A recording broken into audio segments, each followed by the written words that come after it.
نظر کے بارے میں پوچھ رہے ہیں. نظر کہ گاؤں میں لوگ کہتے ہیں کہ کوئی بھی نئی چیز لو تو نظر لگتی ہے. دیکھو اس میں نظر تو برحق ہے، لگنے کا امکان ہوتا ہے، لیکن ہر وہ چیز جس کا امکان ہو ضروری نہیں ہے کہ وہ لازمی ہو بھی جائے. امکانات کی دنیا تو بہت بڑی ہے نا، اس میں افراط اور تفریط ہے. کچھ لوگ تو ایسے ہیں جو نظر کے وجود ہی کو نہیں مانتے، وہ کہتے ہیں نظر سرے سے لگتی ہی نہیں ہے. اور کچھ لوگ کہتے ہیں ایسے ہیں کہ اس میں بہت مبالغہ کرتے ہیں، ان کو ہر وقت لگ رہی ہوتی ہے ان کے رائے کے مطابق کہ اس کو لگ گئی، اس کو لگ گئی، اس کو لگ گئی، یہی چلتا رہتا ہے پروگرام. تو نہ اس میں وہمی بننے کی ضرورت ہے اور نہ نظر کا انکار کرنا جائز ہے ہمارے لیے. جو لوگ نظر کا انکار کرتے ہیں نا، وہ ہیں سیکولر لوگ، لبرل لوگ جو شریعت کو نہیں مانتے. وہ کہتے ہیں اس کی کیا دلیل ہے؟ بھائی ہمارے پاس دلائل مشاہدہ بھی دلیل ہوتی ہے، لیکن وحی خود دلیل ہے ہماری نظر میں. وحی جب نبی صلی اللہ علیہ وسلم نے بتا دیا کہ العین حق، نظر برحق ہے، تو ہمارے لیے یہ بھی ایک دلیل ہے. اب کوئی رسول کو مانتا ہی نہ ہو، اللہ کو مانتا ہی نہ ہو، تو وہ نہ مانے، وہ اس کا ہیڈیک ہے. ہم کوئی سائنسدانوں کو مجبور تھوڑی کر رہے ہیں کہ آپ نظر کو مانو. سائنسدان جنت مانتے ہیں کہ جنت ہے؟ جواب دینا. سائنسدان مانتے ہیں موت کے بعد دوبارہ زندگی ہے؟ یہ سائنس کا ٹاپک ہی نہیں ہے بھائی، سائنس یہاں تک پہنچی نہیں ہے. تو نظر تو برحق ہے. کوئی بھی اچھی چیز ہو، کوئی بھی بہت ہو، تو اس میں چانس ہوتا ہے کہ نظر لگ جائے. نبی صلی اللہ علیہ وسلم نے فرمایا اگر کوئی چیز تقدیر پر غالب آ سکتی تو وہ نظر ہوتی، اور نظر اونٹ کو ہانڈی تک پہنچا دیتی ہے. اچھا والا اونٹ ہوتا ہے، نظر لگی گیا. آپ نے دیکھا ہوگا بڑے بڑے اونچے کٹے بیل لوگ لے کر آتے ہیں بقرعید کے دنوں میں، بعض دفعہ نظر لگتی ہے دھڑام سے گر جاتے ہیں، بعض دفعہ ویسے ہی گر جاتے ہیں غربت مہنگائی سے متاثر ہو کے، لیکن بعض دفعہ نظر بھی لگتی ہے. تو ہمارے پاس جو نظر کے برحق ہونے کی دلیل ہے وہ رسول اللہ صلی اللہ علیہ وسلم کا قول. اسی وجہ سے یعقوب علیہ السلام نے جب اپنے بیٹوں کو مصر بھیجا تو خوب لمبے خوبصورت بیٹے تھے، تعداد میں بھی زیادہ تھے، تو ان سے کیا فرمایا؟ لا تدخلوا من باب واحد وادخلوا من ابواب متفرقہ. اے میرے بیٹو، ایک دروازے سے داخل نہ ہونا، متفرق دروازوں سے داخل ہونا. کیونکہ ایک ہی گیٹ سے جب جائیں گے نا، ایک باپ کے 11 بیٹے اتنے خوبصورت اور لمبے لمبے اور خوبصورت جوان، تو لوگ بولیں گے یار کیسا خوش قسمت باپ ہے جس کے 11 بیٹے. سمجھتے ہو کہ نہیں سمجھتے؟ آج کل تو فیملی پلاننگ نے نظر کا چانس ہی ختم کر دیا. 2 بچے ہوتے ہیں وہ بھی اچھے نہیں ہوتے. تو یہاں قرآن سے بھی ہمیں، حدیثوں سے بھی پتہ چلتا ہے کہ امکان ہے. لیکن ایک بات یاد رکھو، دنیا میں یہ بہت امپورٹنٹ بات ہے، کاش اس کو سمجھ جاؤ. یہ تجربوں کا نچوڑ ہے جو میں آپ کے سامنے پیش کر رہا ہوں. امکانات کی بیس پہ یقینی دعوے کرنا یہ تمام گمراہیوں کی بنیاد ہے. جادو کا بھی امکان ہوتا ہے، کسی پہ جادو ہو جائے، ہزاروں میں کسی ایک پہ، لیکن روحانی عامل کے پاس جب آپ جاؤ گے کہے گا آپ پہ بھی جادو، آپ پہ بھی جادو، آپ پہ بھی جادو، آپ پہ بھی جادو. جب آپ کرو گے نا کہ بھائی مجھ پہ جادو کیسے ہے، کہے گا کیا جادو برحق نہیں ہے؟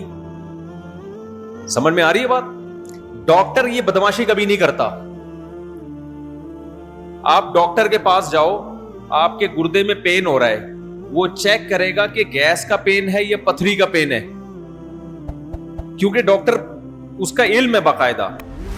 وہ کبھی یہ نہیں کہے گا کہ پتھری ہے بس تکا مار دیا. بھائی ڈاکٹر صاحب پتھری کا پین کیوں ہے؟ تو وہ جواب میں کہ کیا گردوں میں پتھری ہوتی نہیں ہے کیا؟ آپ بولو گے ہوتی تو ہے، میرے ہے یا نہیں ہے مجھے تو یہ تو بتاؤ. حالانکہ گردوں میں پتھری ہونے کا جتنا چانس ہے نا، جتنی پرسنٹیج 100 میں، جادو کی اس سے بھی کم ہے.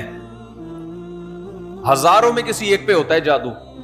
لیکن عاملوں کے پاس جب آپ جاؤ, یہاں الحمدللہ کچھ عامل ہیں جو میرے خلاف ایک فل پروپیگنڈا شروع کیا ہوا ہے. اتنی خوشی ہوتی ہے مجھے, میں آپ کو بتا نہیں سکتا, جب عامل میرے خلاف بولتے ہیں اتنی خوشی ہوتی ہے. اور میں کہتا ہوں کمبختو, تمہارے پاس جادو, چڑیل, جن, بھوت, تم میرے خلاف بولتے کیوں؟ نقصان پہنچا دو یار.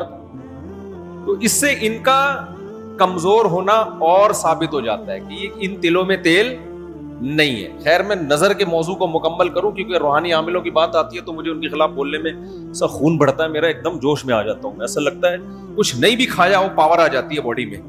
ان کے خلاف بولنے میں مزہ بہت آتا ہے. صرف مسجد کا تقدس ہے, باہر آؤ تو اس طرح نہیں بولوں گا, انگلش میں بھی گالیاں دوں گا, پنجابی میں بھی, اردو میں بھی. یہاں بڑے بڑے عامل ہیں جو بڑے پنپ رہے ہیں اور ہمارے بڑے بڑے مولانا جا کے نا ان کو پروموٹ کر رہے ہیں, بے شرموں کو, ان بے غیرتوں کو. خیر فی الحال اتنی گالی کافی ہے. تو اچھا, میں کیا کہہ رہا تھا یار, عاملوں کے ٹاپک آتا ہے تو اتنی خوشی ہوتی ہے. جی ہاں, نظر کی بات کر رہا تھا میں. تو نظر میں جو ہے نا لگنے کا چانس ہوتا ہے, یہ ہے, لیکن چانس سے فائدہ اٹھا کے ہر ایک کو یہ کہنا کہ تم پہ جادو ہے, تم پہ نظر ہے, تم پہ یہ ہے. ڈاکٹر یہ کام نہیں کرتا. شوگر کا چانس ہوتا ہے آپ کو کہ شوگر ہے, لیکن یہ تو نہیں کہ ڈاکٹر جب تک کمپلیٹلی تحقیق نہ کر لے, ڈاکٹر نہیں کہے گا تمہیں شوگر ہے, تمہارے گردوں میں پتھری ہے, تمہارے پیٹ میں یہ مسئلہ ہے. حالانکہ امکانات تو ہوتے ہیں, لیکن آپ یہ جو ڈرامے باز لوگ ہیں نا روحانی عامل, ان کے پاس جاؤ گے نظر ہی لگی ہوئی ہے آپ کو. لازمی کیا لگی ہے؟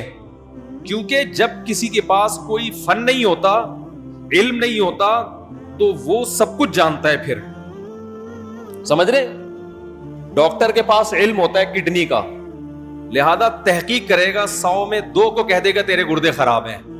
عاملوں کے پاس چونکہ جن, چڑیل, بھوت کا علم ہوتا ہی نہیں ہے, لہذا ہر ایک پر جن بھی ہے, چڑیل بھی ہے, اور بھوت بھی ہے, اور نظر بھی ہے, اور موکل بھی ہیں, اور ہمزاد بھی ہیں, اور پتہ نہیں کیا کیا ہے ڈرامے بازی.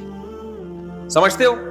جب ان کو بولو کہ کیا دلیل ہے, تو بھائی امکانات کی دنیا میں امکان کہ فلانے پہ لگ گئی تھی, فلاں پہ لگ گئی تھی, تو خوب سمجھ لو امکانات کی بیس پہ یہ کہنا کہ ابھی دیکھو ایک مولانا صاحب کا کلپ آیا, انہوں نے کہا کہ نبی صلی اللہ علیہ وسلم نے فرمایا کہ ہر بیماری کی دوا اللہ نے رکھی ہے دنیا میں, یہ صحیح حدیث ہے.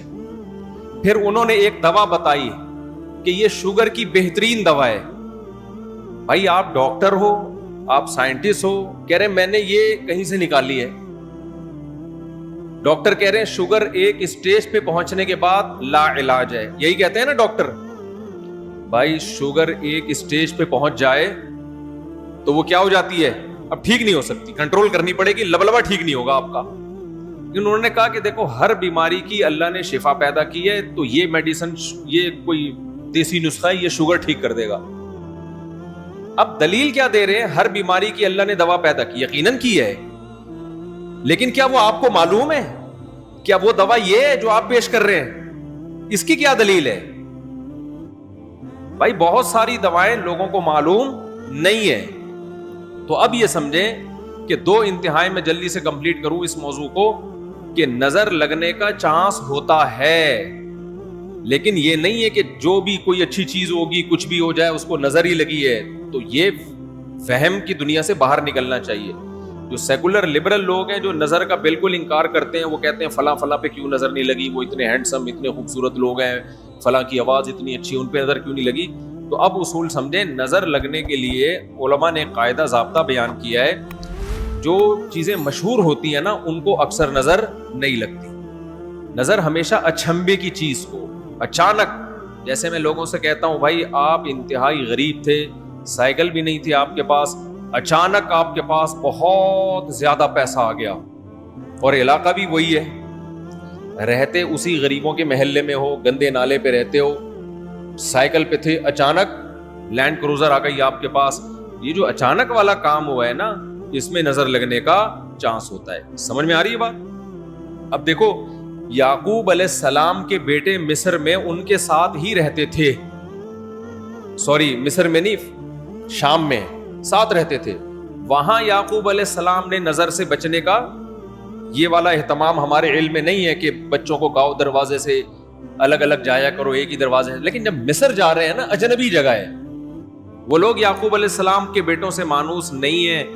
وہاں یعقوب علیہ السلام نے کہا ایک نئی جگہ پہ جا رہے ہو, اچانک اتنے بیٹے جب لوگ دیکھیں گے نا خوبصورت, وہاں چانس ہے. تو اس سے پتہ چلتا ہے کہ اپنی نعمت کو آہستہ آہستہ ایکسپوز کرنا چاہیے. سمجھتے ہو کہ نہیں سمجھتے؟ آہستہ آہستہ کیا کرنا چاہیے؟ پہلے پہلی ہو پھر دوسری, استغفر اللہ, یعنی آہستہ آہستہ. ایک کمارا آدمی جس کو کوئی رشتہ نہیں دے رہا تھا, اچانک 4 بیویاں لے کے گھوم رہا ہے, تو چانس ہوتا ہے اس کے نظر لگنے کا. اس لیے ایک دم سے نہیں, تھوڑا تھوڑا آہستہ آہستہ. پہلے پہلی ہوگی, دوسری میں کچھ پٹو گے, تھوڑی بےزتی ہوگی, تھوڑی عزت ہوگی, کچھ لڈو کچھ گالیاں مل جل کے, پھر تیسری. تو اس طرح کر کے چلانا, ٹھیک ہے؟ تو اچانک کوئی نعمت آتی ہے تو اس پہ نظر لگنے کا چانس ہوتا ہے. دوسری بات یہ ہے کہ نظر سے بچنے کے لیے جو نبی صلی اللہ علیہ وسلم نے دعائیں بتائی ہیں, ان دعاؤں کا اہتمام کرنا چاہیے. اعوذ بکلمات اللہ التامہ من کل شیطان وہامہ ومن کل عین لامہ, یہ دعا پڑھنی چاہیے. اور اپنی نعمت کا اظہار ان لوگوں کے سامنے کرنا چاہیے جو آپ سے محبت کرتے ہیں, وہ خوش ہوں گے. بعض دفعہ انسان دوسرے سے محبت کے دعوے کرتا ہے لیکن جیلس ہو جاتا ہے. وہ جب آپ اس کو بتاتے ہیں نا میرے پاس اتنا پیسہ, میری ارننگ اتنی ہو گئی, تو وہ اندر اندر سے جل رہا ہوتا ہے.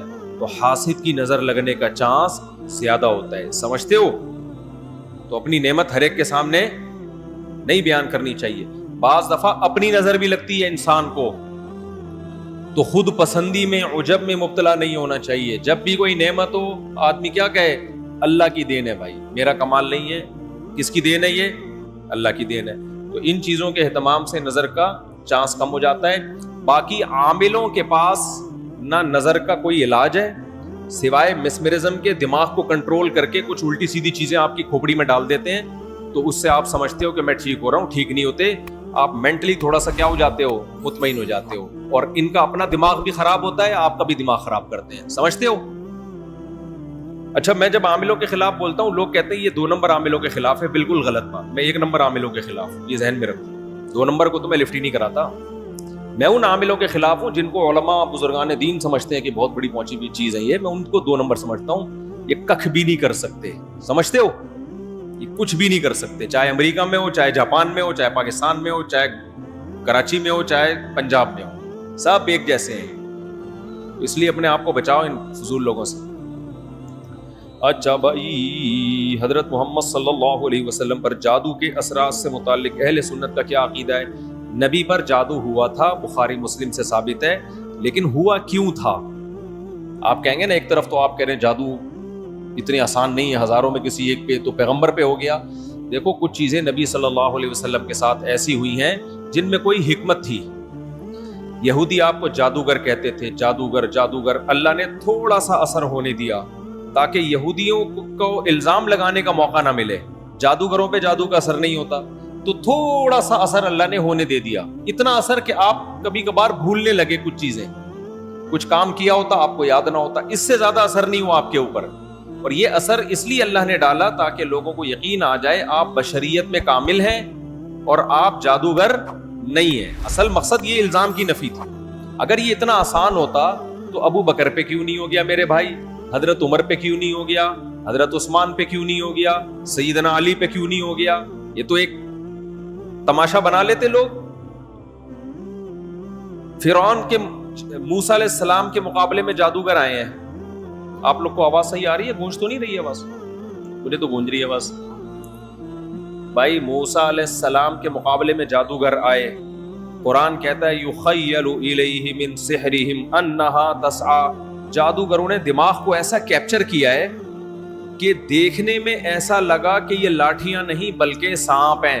حقیقت میں وہ لاٹھیاں سانپ نہیں بنی تھیں, دماغ میں کچھ انہوں نے ایسا کیا ہے نا کہ یخیل, خیال پیدا ہوا کہ یہ لاٹھیاں نہیں بلکہ کیا ہے؟ سانپ.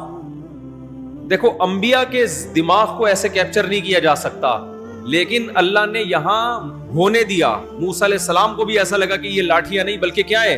سانپ ہیں. اس میں حکمت تھی نا تاکہ مقابلہ تو ہو.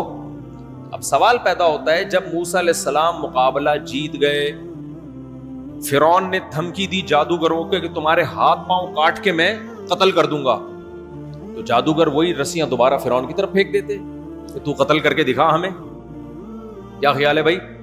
یا وہ فرعون پہ جادو کر دیتے. ہوا جادو فرعون پہ؟ بولتے کیوں نہیں؟ مجھے تو لگ رہا ہے آپ لوگ پہ ہو گیا. نہیں ہوا نا فرعون پہ جادو. بھائی جادوگر ہزاروں جادوگر تھے, سینکڑوں تو تھے ہی. انہوں نے سوچا کہ یار تو ہمیں دھمکی دے رہا ہے, انتر منتر کلی کل انتر ہو جا منتر چھو. یوں کرتے فرعون ٹیڑھا ہو جاتا. فرعون کی ساس کو کچھ چیزیں سکھا دیتے. کیا خیال ہے؟ جٹھانی فرعون کی زوجہ جو تھی حضرت آسیہ رضی اللہ عنہا, ان کو کہہ دیتے کہ تم اپنی ساس سے کچھ کروا دو یا جٹھانی سے, وغیرہ وغیرہ جو بھی ہے. تو ایسا نہیں ہوتا بھائی. فرعون نے دھمکی دی اور ہاتھ پاؤں کاٹ کے ان سب کو شہید کر دیا. کچھ بھی نہیں ہو سکا. ایسا نہیں ہوتا. جادوگروں کو ایک ماحول چاہیے, اسی میں وہ سب کچھ کرتے ہیں. تو یہ ہم سے زیادہ کمزور ہوتے ہیں, ان سے ڈرنے کی بالکل ضرورت نہیں ہے. دنیا میں سب سے کم اگر ڈرو نا تو عاملوں سے اور جادوگروں سے سب سے کم ڈرا کرو. جیسے کہ پولیس والے ان سے بالکل بھی نہیں ڈرتے. اکثر آپ نے دیکھا ہوگا ریڈ پڑتی ہے نا پولیس والوں کی عاملوں کے پاس, تو پولیس والے جاتے ہیں, پولیس میں جو گٹکا کھانے والا ہے نا وہ اٹھا کے لے آتا ہے عامل کو, تھانے میں بند کر دیتا ہے. عامل اس کا کچھ بھی نہیں بگاڑ سکتا. سوچو جو عامل ایک گٹکا کھانے والے پولیس والے کے سامنے کچھ نہیں کر سکتا, وہ اس عامل کی پوری ٹیم کو اٹھا کے لاک اپ کر دیتے ہیں یہ لوگ. وہ سنگدل محبوب تمہارے قدموں میں کہاں سے لا سکتا ہے؟ وہ سنگدل محبوب تمہارے قدموں میں کہاں سے لا سکتا ہے؟ تو یہ دنیا کے سب سے کمزور, سب سے ضعیف قوم روحانی عامل ہوتے ہیں. لیکن دماغ کا کھیل ہے سارا. لوگ ان سے ڈر رہے ہوتے ہیں. نہیں ڈرو تو آپ طاقتور ہو, سمجھتے ہو. آج مجھے ایسا لگ رہا ہے گلوکوز کی 3 بوتلیں چڑھا لی میں نے. تو عاملوں کے خلاف بولتا ہوں اتنی, کیونکہ عامل میرے خلاف بہت سرگرم ہو گئے ہیں آج کل. ابھی علماء کے ایک وفد گیا کسی عامل کے پاس. وہ وفد پہلے میرے پاس آیا, گپ شپ ہوئی, بیٹھے, میں نے ان کو رات کو کھانے کی دعوت دی. انہوں نے کسی سے ملنے جا رہے تھے, مجھے نہیں پتا کسی عامل کے پاس گئے. اس عامل نے میرے خلاف اتنا بولا کہ انہوں نے میری دعوت ہی کینسل کر دی کہ یار یہ مفتی صاحب تو 2 نمبر ہے معاذ اللہ. انہوں نے اپنی طرف سے اس عامل کی باتوں میں آ کے, تو جب انہوں نے کسی نے مجھے بتایا, میں نے کہا اچھا ہے اللہ نے تمہاری قسمت میں یہ عامل رکھے ہوئے ہیں, تم جیسے فضول لوگوں سے اللہ نے مجھے نجات دے دی, تاکہ میرا کھانا تمیز والے عقل مند لوگ کھائیں. جو عاملوں سے متاثر ہو تو اس بیچارے کا مینٹل لیول کیا ہوگا آپ سوچو. میں نے کہا ہمیں ایسے مولویوں کی بالکل بھی ضرورت نہیں ہے جن کا مینٹل لیول یہ ہے کہ چڑیل بھوت بھگانے والوں سے متاثر ہو کے آتے ہیں.